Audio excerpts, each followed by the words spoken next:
There are horror films that frighten with gore, others unsettle with jump scares or monsters, but Don't Look Now operates on another frequency entirely, one that bypasses the eyes and speaks directly to your nervous system. It lingers in the back of your mind long after the credits roll, whispering something you're not quite able to hear. When it was released in 1973, audiences didn't quite know what to make of it. Nicolas Roeg had created a film about grief, memory, and premonition, but wrapped it in the skin of a psychological thriller. The story unfolds not in scenes, but in pulses, time fractures, images, repeat, echoes seem louder than dialogue. Set in a version of Venice, stripped of romance and beauty, Don't Look Now is less about what you see and more about what you feel just outside the frame. Every decision, from the editing to the color palette, from the haunting score to the ambiguous performances, feels like it's part of something deeper, maybe even ritualistic. And behind its most famous elements, the cryptic ending, the infamous sex scene, the persistent presence of red lie truths, far stranger than fiction. Truths whispered about, censored, denied, or simply never explained. So, was this merely an experimental film? Or did Roeg tap into something cinematic and yet eerily prophetic? Here are 20 weird facts you didn't know about Don't Look Now. Fact #1. The scene that blurred the line between acting and reality. One scene in Don't Look Now has followed the film for decades like a rumor that refuses to die. It's not the murder, it's not the chase. It's the quiet, strangely intimate moment in the hotel room between Donald Sutherland and Julie Christie. A love scene so raw, so unguarded, and so flawlessly intercut with mundane post-coital gestures that it didn't feel staged, it felt lived. As soon as the film premiered, questions erupted. Had the actors actually had sex on camera? The chemistry was undeniable. The camera didn't look away. And the editing, slicing between physicality and routine, only made it feel more real. Roeg denied nothing. Sutherland insisted they were acting, though his answers often sounded rehearsed. Julie Christie remained mostly silent. Meanwhile, film censors in several countries balked. Some demanded that the scene be cut or softened. Alternate versions were distributed in different territories. In the US, the MPAA came close to slapping it with an X rating. To this day, no concrete answer exists. Just eyes scanning a moment again and again, wondering what they're really seeing. Was it method acting at its most extreme? Or did the camera accidentally capture something unspeakably real? Fact #2. The color red was more than a symbol, it was a signal. Red is everywhere in Don't Look Now. A red raincoat, a red figure in the distance, splashes of red lighting, red fabrics, red glass. But it wasn't just an artistic flourish. For Roeg, red represented something primal, something unavoidable. On set, crew members began to notice a pattern. Lights would short during scenes drenched in red. Equipment glitched without reason. One grip fell from scaffolding while adjusting a red gel over a spotlight. Another camera jammed repeatedly during red-saturated shots. What started as coincidence became an unspoken superstition. Critics later interpreted red as a visual echo of the daughter's presence, trauma, manifesting on screen, but others believed it had a deeper, almost superstitious significance. Each time red appears, something dreadful follows. Christine drowns in red. John is led to his death by red. It's not just a warning, it's a countdown. Roeg never confirmed any of it, but he never denied it either. So, was red simply a thematic choice? Or was it the film's way of marking those already touched by fate? Fact #3. The ending was so disturbing, it was treated like a threat. The closing moments of Don't Look Now don't follow the traditional horror structure. There's no showdown, no reveal of motives, no last-minute escape. There is only a chase, a turn, and a moment that feels like falling off a ledge in a dream. When John finally confronts the figure he believes is his daughter, we expect relief, closure, something warm. Instead, he meets death in its most surreal form, a grotesque, dwarf-like killer in a red hood. She says nothing, she just strikes. The reaction from international censors was swift. Some banned the film entirely. Others demanded heavy edits. The scene was considered too disturbing not for its gore, but for how abruptly and senselessly it unfolded.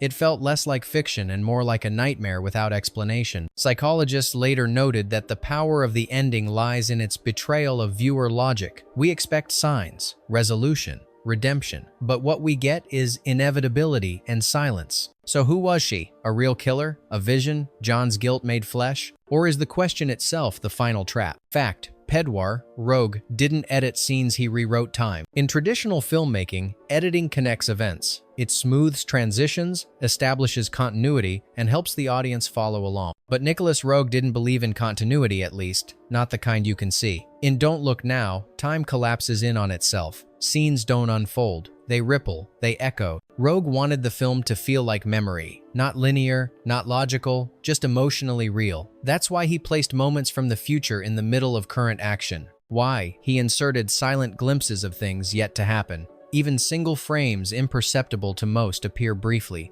like ghosts of what's to come. One of the most famous examples is the love scene. It's not just about intimacy, it's about time itself breaking apart. The couple's actions are spliced between dressing afterward, emotion, then consequence, connection, then detachment.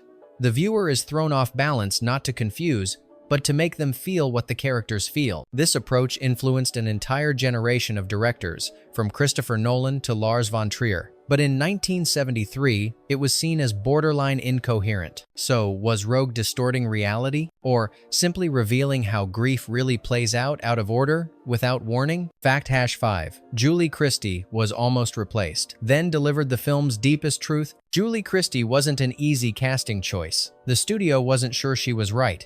Too famous, too glamorous, too associated with romantic leads. But Nicolas Roeg saw something else in her, a quiet sadness beneath the surface, something unspoken that aligned with Laura Baxter's emotional instability. At first, Christie hesitated. She'd just finished 2 emotionally intense films. She didn't want to play another grieving woman. But Roeg reframed the role. He told her the film wasn't about death, it was about spiritual transition, about letting go of time. That perspective shifted everything. Once on set, Christie gave herself fully to the role, and during one scene, Laura's near breakdown in a restaurant, something raw emerged. The crew shot at once, no rehearsal. Christie's voice cracked, her hands trembled, and when the camera stopped, no one clapped. Roeg just nodded. That scene remains one of the film's most devastating. Not because of what she says, but because of what her face can't hide. Was it acting? Or had the role slipped too close to something personal? Fact #6. The psychic was inspired by a woman who might never have existed. Heather, the blind psychic who guides Laura through Venice, is one of the film's strangest figures.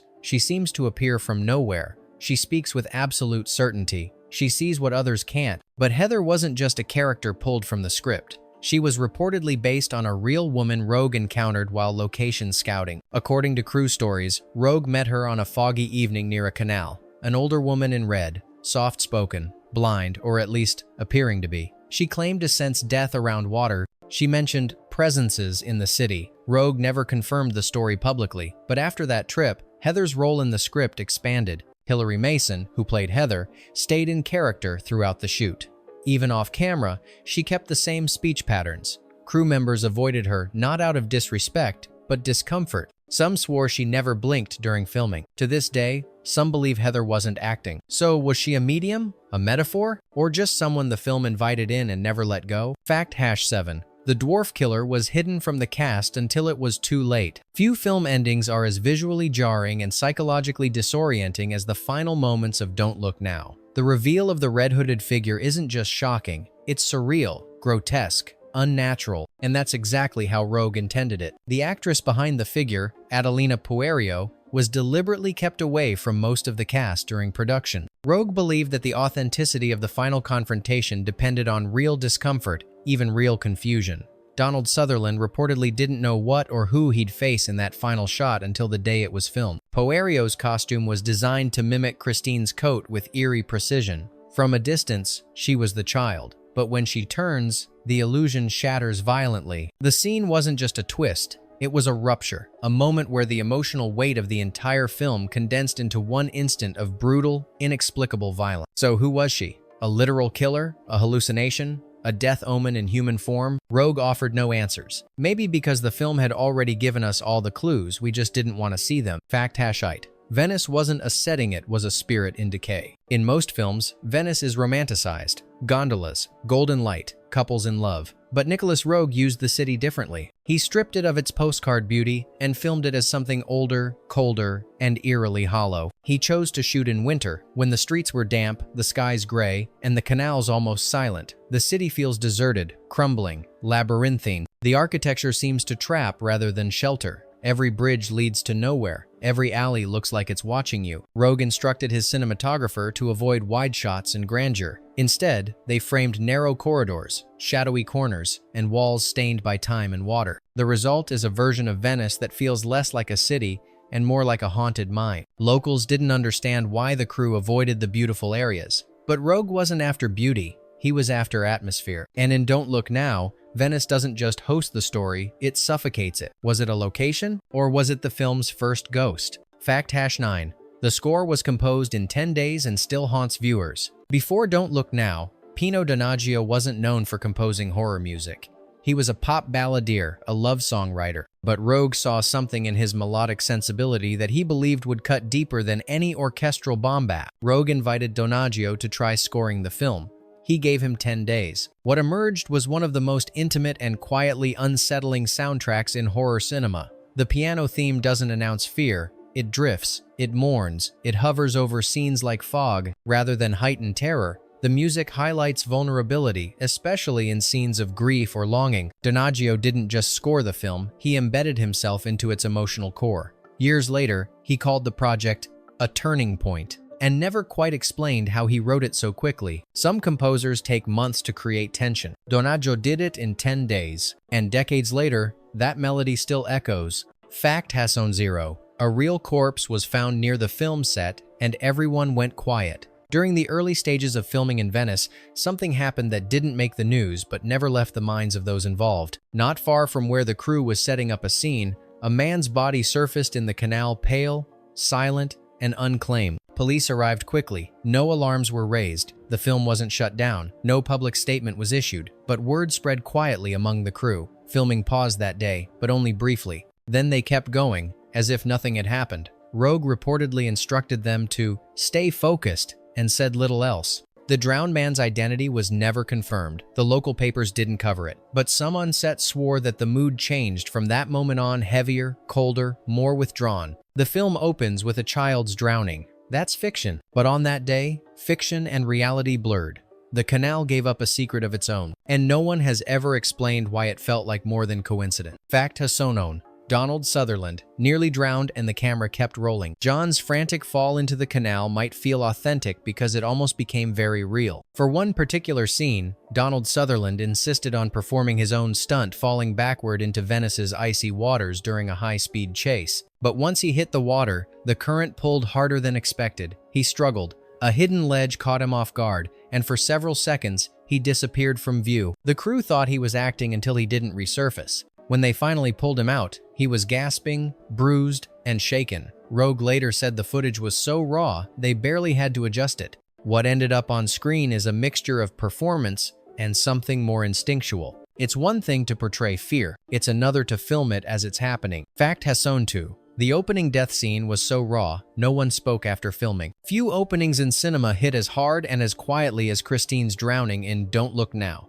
There's no screaming, no dramatic music, just a red coat, water, and silence. Roeg filmed the entire sequence in one continuous take. Sharon Williams, the child actress, wasn't told to cry or scream. She was simply instructed to run, slip, and float. Roeg didn't want acting. He wanted nature, stillness, the way real tragedy arrives without ceremony. The effect on set was chilling. Julie Christie, though not in the shot, was reportedly overcome with emotion and had to step away. Donald Sutherland went quiet. Crew members, many of them seasoned, stood still after the shot.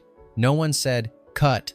No one clapped. The footage was used exactly as it was captured. No reshoots, no music overlays, just the weight of inevitability. It wasn't about showing death. It was about how death empties everything else out of the frame. Fact #3. Hidden frames were slipped into the film, and you likely missed them. Some films plant symbols, others hide Easter eggs. Don't Look Now hides time itself inside the edit. Nicolas Roeg, working closely with editor Graham Clifford, inserted what they called emotional flashes throughout the film. Single frames, sometimes just one of images that don't belong. A daughter's face, a red blur, a drowning. But they're not where they should be. They exist just long enough to stir something in your subconscious. The viewer might not consciously register them, but they feel them. Unease builds, certainty slips. Some audiences later claimed to remember scenes that were never part of the film. Others insisted they saw images that didn't appear on rewatch. Critics dismissed it as faulty memory. Roeg didn't. He believed cinema should mimic how the human mind processes trauma, not in sequence, but in fragments, jagged, contradictory, emotional. Was he breaking rules? Or was he simply showing how memory actually works? Fact Hasson 4. Churches in Venice refused entry without explanation. Several key scenes in Don't Look Now were planned for Venice's historic churches, but when the film team applied for access, permissions were suddenly denied. No meetings, no negotiations, just a quiet, bureaucratic no. Publicly, the church cited incompatibility with themes. Privately, it was rumored that religious authorities found elements of the script deeply troubling psychics, premonitions, death as spiritual entrapment. Some considered it a misrepresentation of spiritualism. Others feared it was too close to the real thing. Roeg didn't argue. He rewrote, repurposed secular spaces as sacred ones. Ironically, this made the churches in the film feel even more distant, always there, but unreachable. Sacred spaces that refuse to offer comfort. In a film obsessed with symbols, this exclusion became another symbol. Was it censorship, or were the church walls hiding from something in the film? Fact Hasson 5.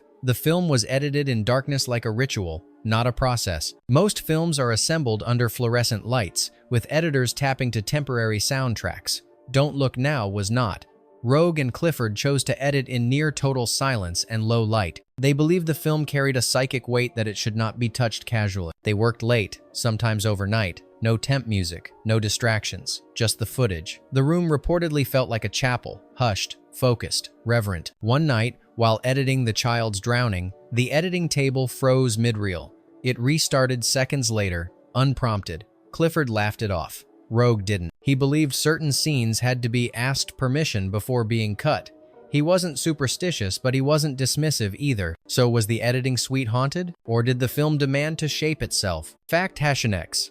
The film was almost called something else, and the alternatives were stranger. It's hard to imagine Don't Look Now with any other title, but during development, it nearly had several others. Working titles included If You See Me, Don't Tell Anyone, Venetian Shadows, and Second Sight. Each version hinted at something withheld, something dangerous in being seen. Producers wanted clarity. Roeg wanted misdirection. In the end, Don't Look Now was chosen not because it explained the plot, but because it didn't. It suggests urgency, regret, a warning issued too late, and that was the point. By the time you understand what's coming, you're already in too deep. Film theorists have since argued that the title breaks the fourth wall. It's not a line spoken by any character. It's not a thematic summary. It's a whisper to the viewer begging them not to look too closely. But of course, we look anyway, because the film dares us to. Fact Hasson 7.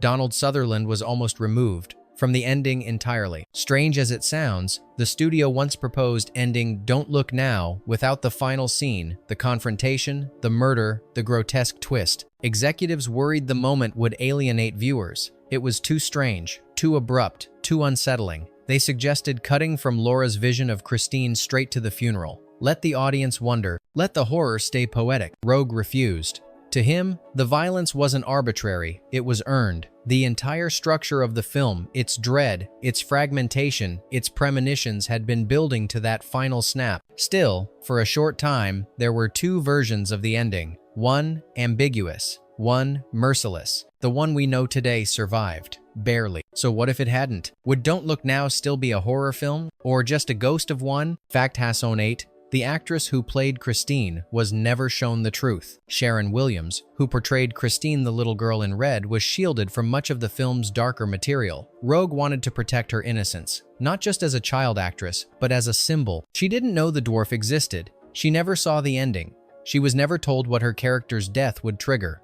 On set, her scenes were carefully managed, framed in quiet, gentle moments. To her, the movie was a story about playing near a pond. Years later, she saw the full film, and afterward, she refused interviews, declined commentary. One journalist said she left the theater midway through and never returned to the subject. Roeg's decision wasn't just kind, it was strategic. Christine wasn't meant to understand the story. She was the story. Fact Hasson. The studio wanted to bury the film until the critics spoke first. When Don't Look Now was first screened for studio executives, the response was less than enthusiastic. The tone was too somber, the pacing too fragmented, and the ending? One exec called it grotesque surrealism disguised as murder. For a moment, it looked like the film might be buried, sent to limited release, or quietly shelved overseas. But then came the critics. Pauline Kael called it poetic dread. Roger Ebert said it punched through narrative logic into something visceral. European festivals embraced it. Film schools began dissecting it frame by frame. The studio pivoted. Suddenly, the same film they didn't know how to sell became a prestige asset. Roeg never changed a frame. So, did the film triumph because of its vision? Or because it slipped through the cracks before anyone could shut it down? Fact #20.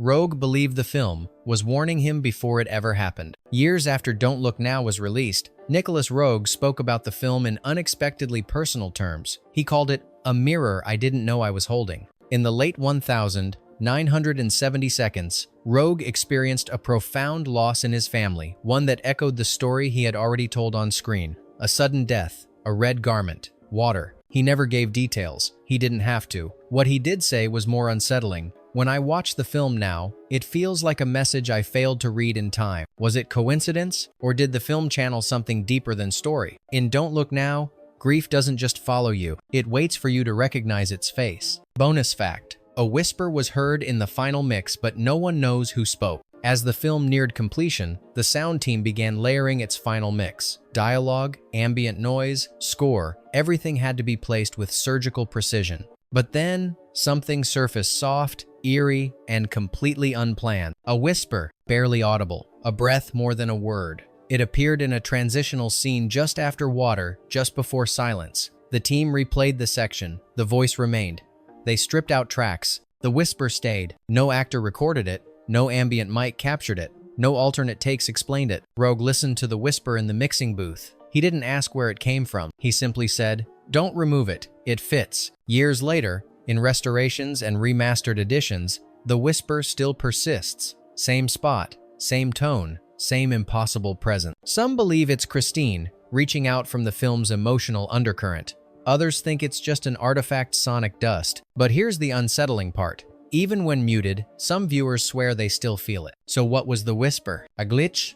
A ghost? Or something the film never wanted you to hear clearly? Some films leave you entertained. Others leave you thinking. But Don't Look Now leaves you somewhere else, entirely trapped in a feeling you can't name. Which of these facts changed how you view it? Was it the hidden whisper? The real corpse near the set? Or Roeg's belief that the film had warned him of a tragedy not yet lived? Let us know in the comments. Which detail haunted you the most? And tell us, was Don't Look Now a story about grief? Or something much older, waiting to be seen? And as always, what film should we unravel next?